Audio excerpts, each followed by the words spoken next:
Good morning. Good morning, everyone. Happy Earth Day.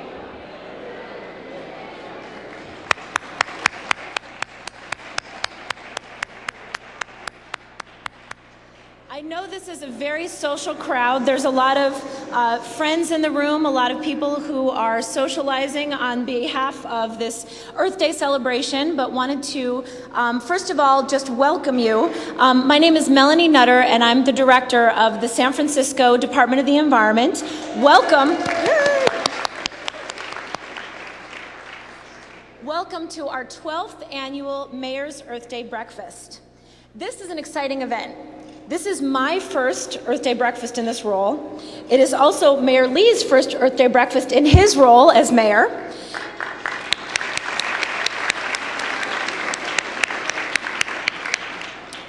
And we truly appreciate that all of you are here today to celebrate San Francisco's environmental legacy and our sustainable future. First, I'd like to take a moment to thank our sponsors, whose generous support makes the Earth Day breakfast possible. A number of the sponsors are right up in front here, and they include Blue Shield of California, CH2M Hill, Skidmore, Owings & Merrill, United Airlines, ESA, Levi Strauss & Company, and Cisco. Thank you all very much for your sponsorship.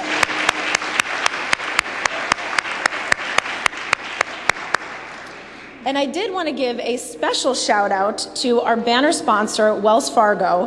Thank you very much for your generosity, both in supporting today's Earth Day breakfast, as well as supporting SF Environment's event programming year-round. So thank you very much for your banner sponsorship, Wells Fargo.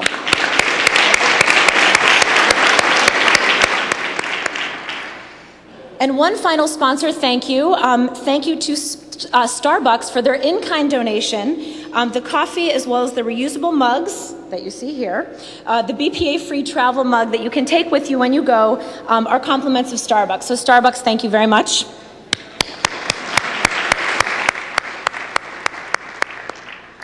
And one last thank you before I make a few remarks and introduce our mayor. Where is Tamar Hurwitz? Tamar Hurwitz is on the Department of the Environment staff and organized today's event. We have Tamar to thank you. She has worked wonders in putting this event together. I wanted to thank Tamar and all of the staff and volunteers for making this a beautiful celebration. Thank you, Tamar.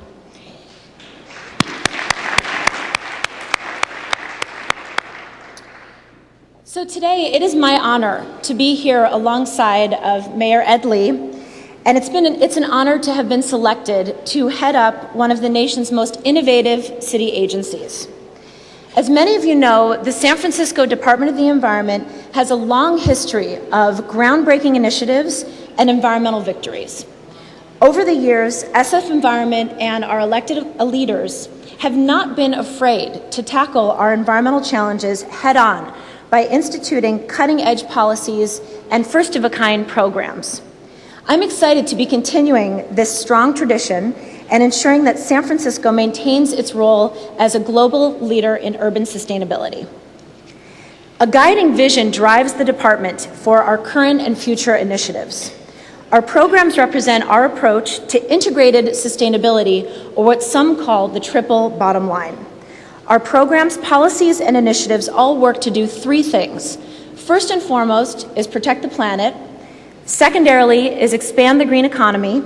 And thirdly is promote social equity in our communities. So I'd like to take a few minutes to highlight 4 programs with their accomplishments that demonstrate our department's commitment to integrated sustainability and to cutting-edge change, as well as mention a few exciting initiatives that are on the horizon. First of all, our Zero Waste program is the envy of the nation.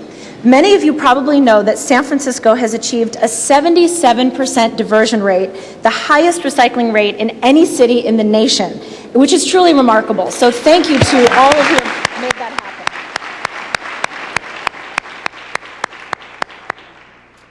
Our data shows that San Francisco recycled over 1.6 million tons of material in 2008, twice the weight of the Golden Gate Bridge, and sent less material to landfill than in the past 40 years. The city's revolutionary mandatory recycling and composting ordinance is critical to meeting the city's diversion goals and requires residential and commercial building owners to sign up for these services. While several other cities do require recycling, San Francisco was the first city to require collection of food scraps and other compostables. Since the ordinance has come into effect, composting participation has exploded. Collection has nearly doubled from 300 tons a day to 600 tons, and we've more than tripled the number of apartment buildings using the composting program from 20% just a year ago to now 70%. All of this recycling and composting success means more green jobs. Recology employs over 1,000 people in San Francisco, and in order to meet San Francisco's diversion goals, Recology has created 118 new jobs, many of whom have been hired from the local community. So if we can keep up this pace and this participation, we are well on our way to meeting our zero waste goals by 2020. The second program I'd like to highlight is our energy program. SF Environment is also taking the lead on driving down energy demand in San Francisco while increasing the alternatives for clean power. On the energy efficiency front, the SF Energy Watch program provides free on-site assessments of energy use for small businesses, helping businesses save money on their utility bills and reduce their carbon footprint.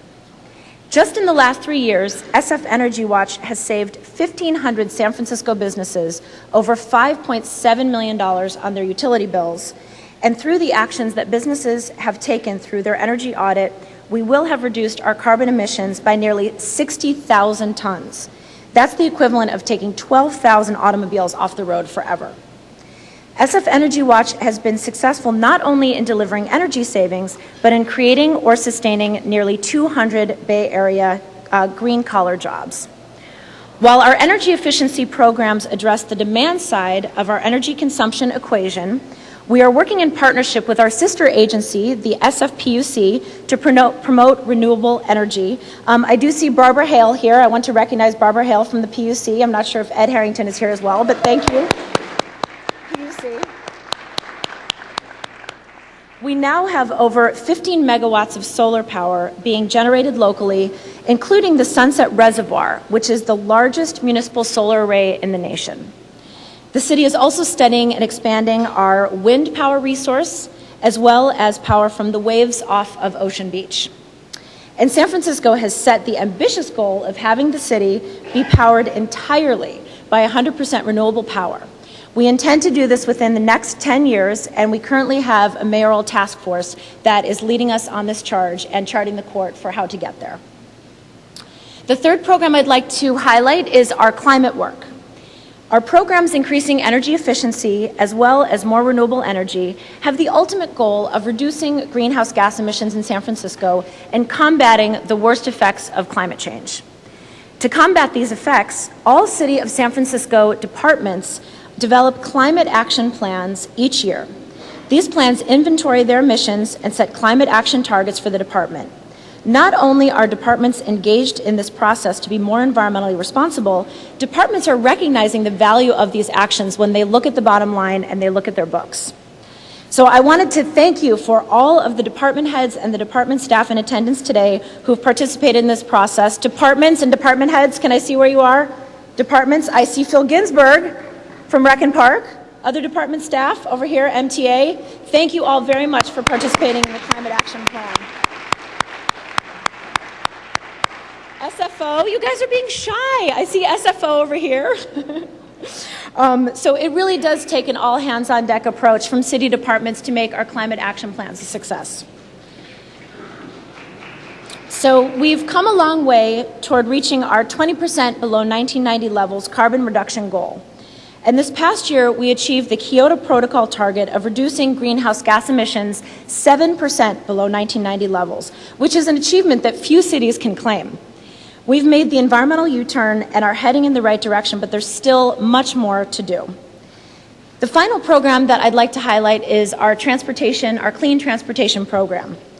San Francisco is also working to facilitate the future of urban transportation. As you all know, we are a transit-first city. That was a policy that was first passed back in the 1970s, and we strive to provide viable alternatives to single-occupancy vehicles. Through our investments in public transportation, a robust bicycle infrastructure, and our commuter benefits program, we provide other attractive options for mobility in San Francisco. However, single-occupancy vehicles are still a necessary part of our transportation system. And today, over 35% of San Francisco's carbon emissions does come from the transportation sector. So in order to meet our aggressive climate reduction goals that you've all heard about, we are committed to establishing an electric vehicle infrastructure here in San Francisco. Over the next 6 months, in partnership with many city departments, we will be rolling out a network of public charging stations at city-owned garages and at the airport, 60 in total. These stations will give drivers the assurances that they need that they'll be able to plug in their cars when they leave home, and they will be able to avoid range anxiety with their electric vehicle. We know that our enthusiastically green San Franciscans are already EV ready. Installing the infrastructure will help to make this region EV ready as well. So although I've highlighted 4 programs that Department of the Environment is certainly proud of and where there's been many successes, they're not the only ones. The Department of the Environment manages robust efforts in the areas of toxics reduction, green business certification, green schools and education, green products and purchasing, our Environment Now Green Jobs Training Program, our Environmental Justice Program, among others. So will the SF Environment staff just raise your hands? I wanted to thank my amazing team for all the work that they do, all of the staff.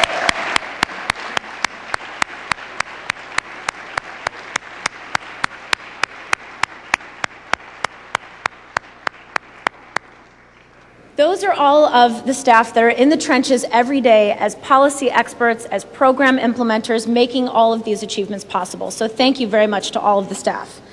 And the final program area that will be highlighted by Mayor Lee is green building. So I will not even give a sneak peek on that because I know Mayor Lee is going to talk about that. I did want to just mention 3 programs and initiatives that are on the horizon for the department. This Saturday, we'll be celebrating Earth Day in Civic Center by launching a new public engagement campaign, which is called the Community Insight Project. This effort is a way for SF Environment to catalyze conversations and dialogue around how to make SF even greener, cleaner, and healthier than it already is. The knowledge and input that we receive from the public will guide future plans for becoming the most sustainable city anywhere. And we hope that you'll join us in Civic Center on Saturday to be part of this campaign.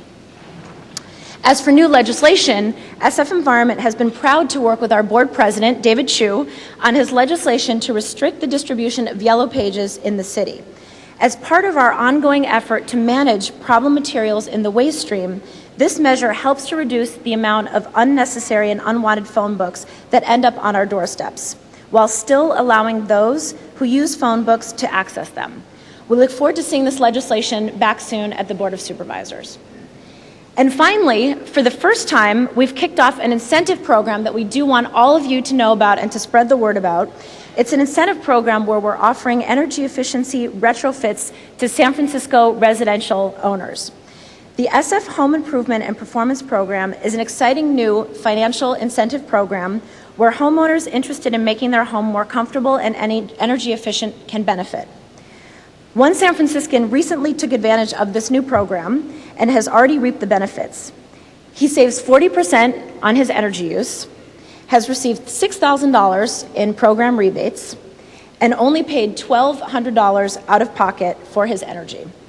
Now his house is warm and comfortable and his energy bills are lower. So if any of you are interested in spreading the word about this incentive program, please talk to any of the Department of the Environment staff.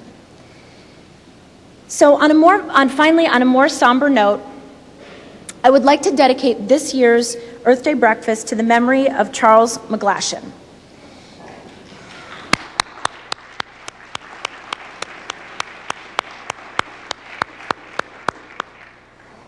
California and the world has lost a great environmentalist. Marin County Supervisor Charles McGlashan showed that one individual truly can make a difference. He single-handedly, against all odds, was responsible for establishing Marin Clean Energy and put Marin County on course to meet AB 32 goals within 3 years.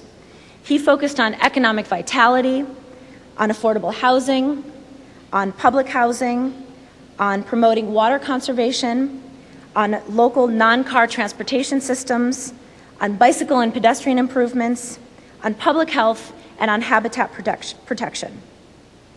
There is a fitting quote on Charles's Facebook page, which I'd like to read all of you. Again and again in history, some people wake up.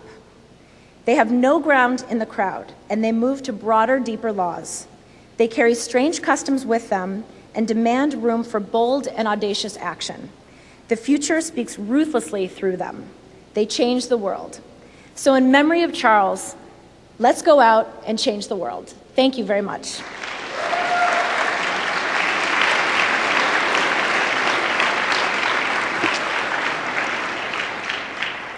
And now, please help me in welcoming another champion for our environment, Mayor Edwin Lee.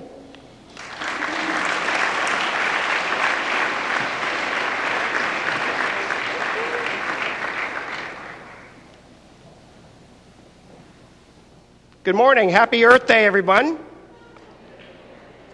I wanted to take this opportunity to acknowledge a few of the other people. I know I saw Supervisor Malia Cohen here. Thank you, Supervisor, for coming. Thank you very much. Supervisor, we'll be working very closely because I know it's going to be in your district that the most development in the future is about to happen. It is happening already. And we commit to working very closely with you on getting the greenest, most efficient energy using buildings and structures in the whole city and if not in the world. Thank you very much for being here.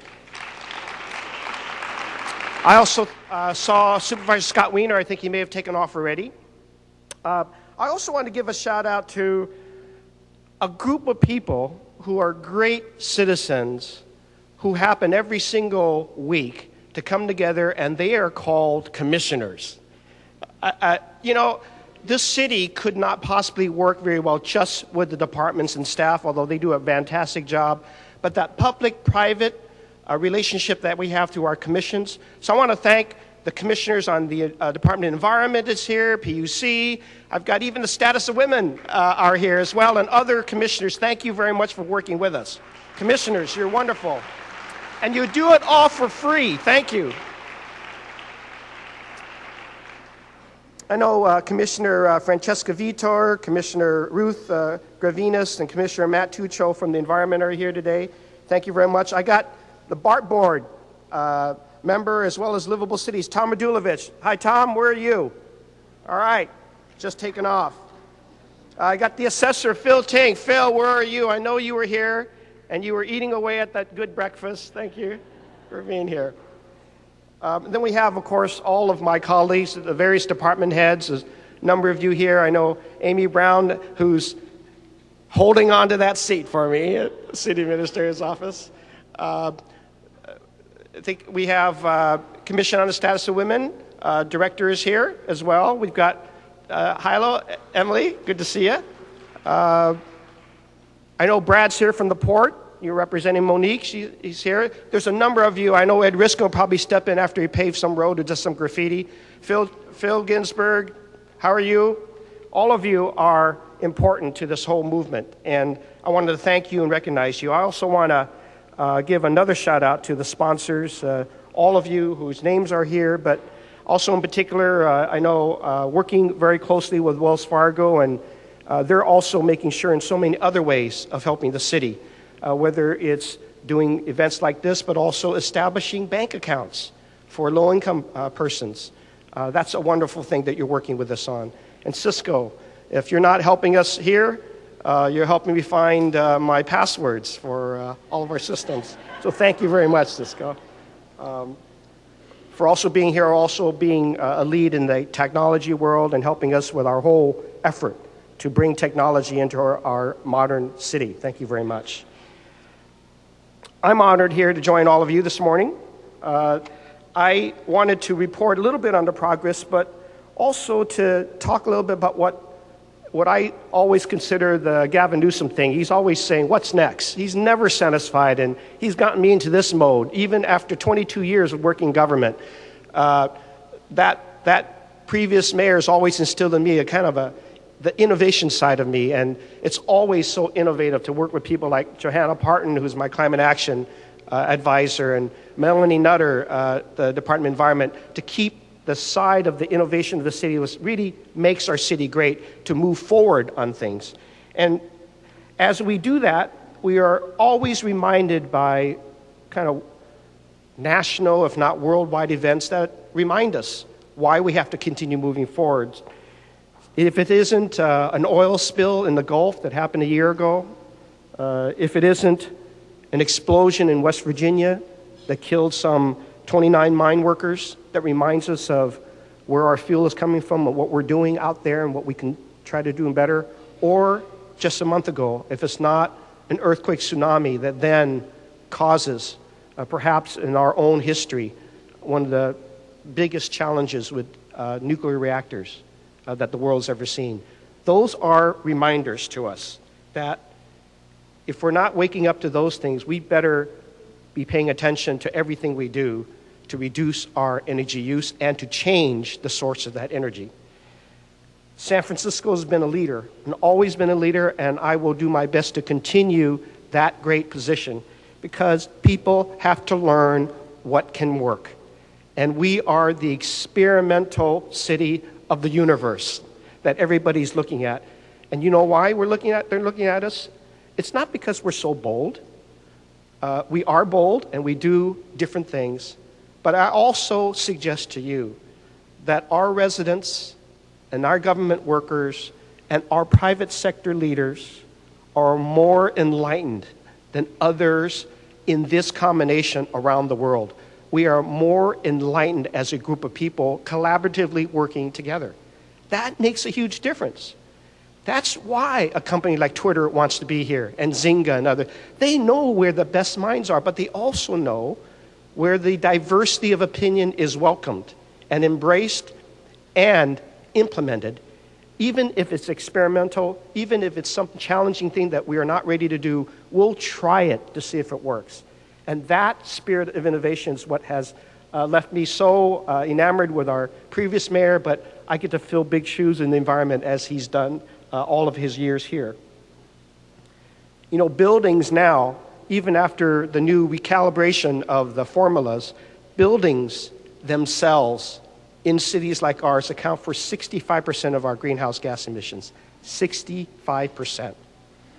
And cities, as you know, are 75% of all emissions comes from cities.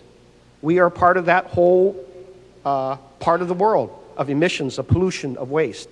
So that says to us, we've got a higher responsibility of doing something positive about that. And so I'm so glad to be the mayor of this city because of this level of enlightened, collaborative effort that we put together in the public and private sector, and with our own citizenry, we can have these kinds of movements going forward. That's why we have to remain aggressive in being the example for the rest of the world. Currently, we have some 49 municipal buildings that are seeking LEED certification. They include at least 3 museums, 2 hospitals, 10 branch libraries, 5 recreation centers, a new office building, our PUC building, and what we just opened last week, our new Airport 2 terminal. All of that combined, some 6 million square feet, valuation of more than $3 billion. We've got all that in play, and we want to make them the greenest we possibly can. Through the efforts of our Department of Public Works, a little department that I used to belong to, I still belong to them, and our Department of Environment working together, we today boast of over 122 LEED accredited professionals in this city spread out over 11 departments. How's that for being more enlightened? That's a fantastic accomplishment because they do that on their own time. They get that accreditation through their work, through all the things that they're doing, so that departments like Planning Department, Department of Environment, Rec and Park Department, the port, the airport, can have the best minds as we figure out how to construct our structures and our buildings in the most greenest way possible. And it's been reflected. It's reflected in all the buildings that are going up today. Those examples include the new Laguna Honda. We've got 83% of all of the construction materials were recycled for that whole construction period. That's a fantastic accomplishment.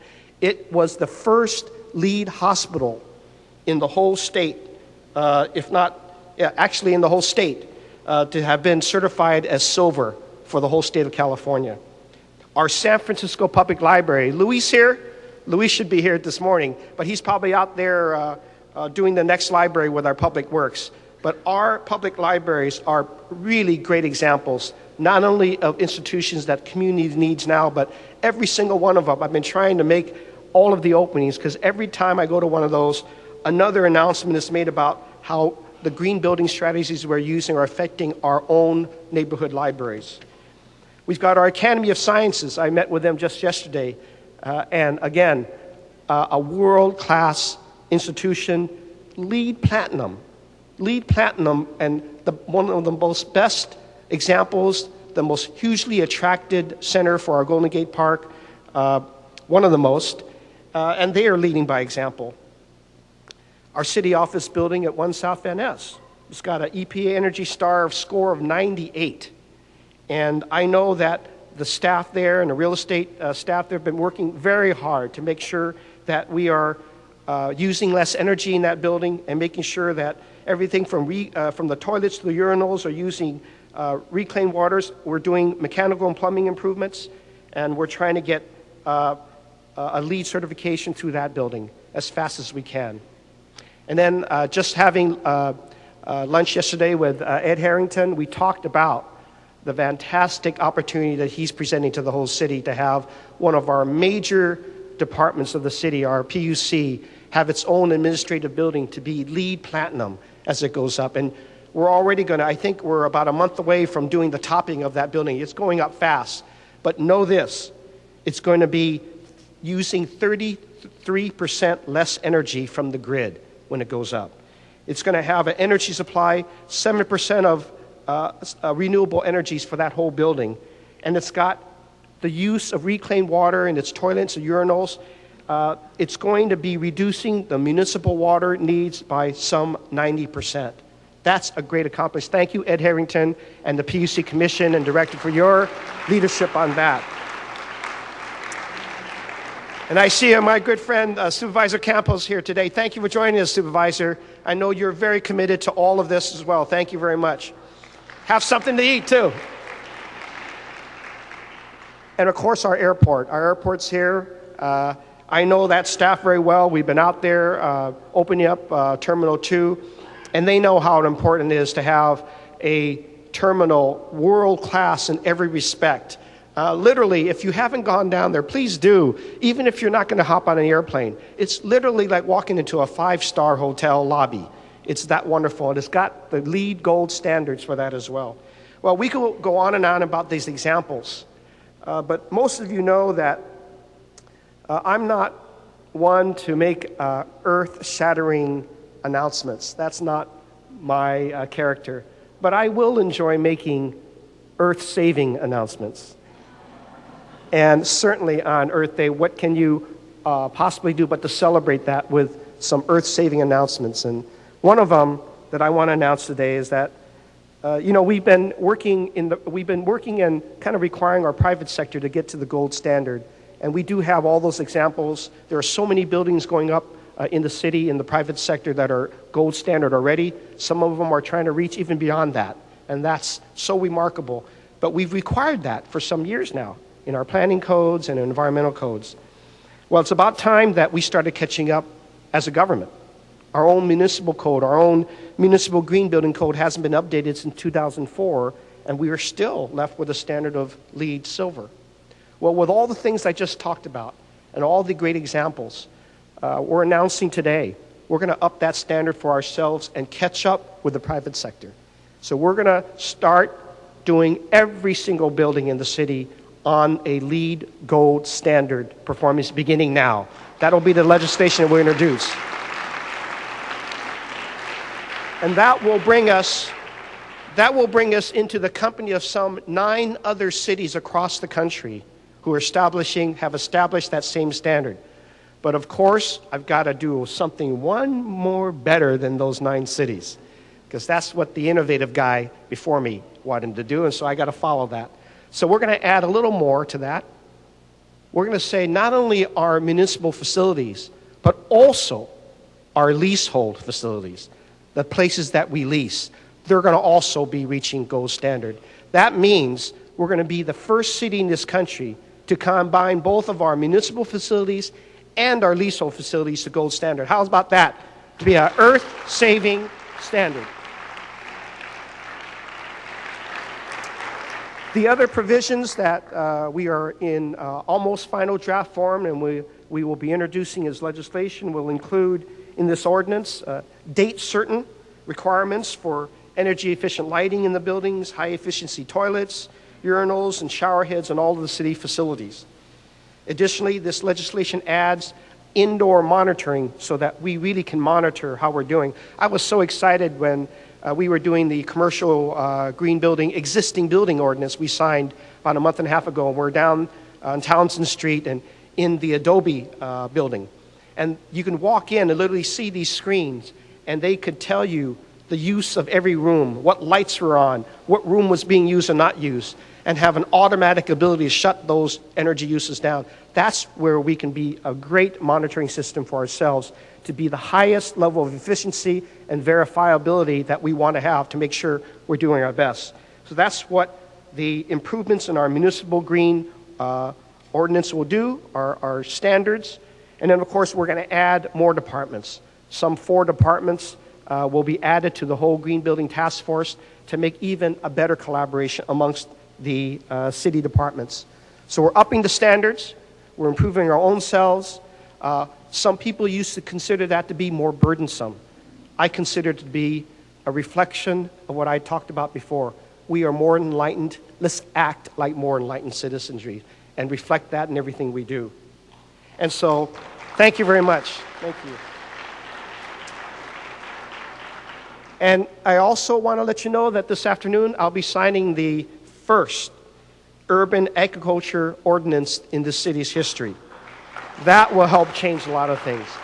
And as you know, urban agriculture, the whole movement, if you look outside and you see the urban agriculture farm that we did on this vacant plot that we had where the old steam plant is, people have all seen, gosh, they said, Mayor Lee, did you do that? I said, no, my predecessor did that, but I can take the credit for it. I mean, when you look at all the vacant things that we see across all of the areas of the city and being able to have volunteers working with city departments and businesses, activating those vacant lands and producing urban farm products that can be sold in non-residential areas of the city, that's going to be a wonderful testament to our, again, being more enlightened and also joining a movement that I think is a worldwide movement, the urban agriculture. So with all of that, I want to say to you, thank you for continuing to be in the leadership of the enlightened San Francisco that I'm proud to live in, be a part of, and now having the very, very fortune of being your mayor. Happy Earth Day to everybody, and thank you very much.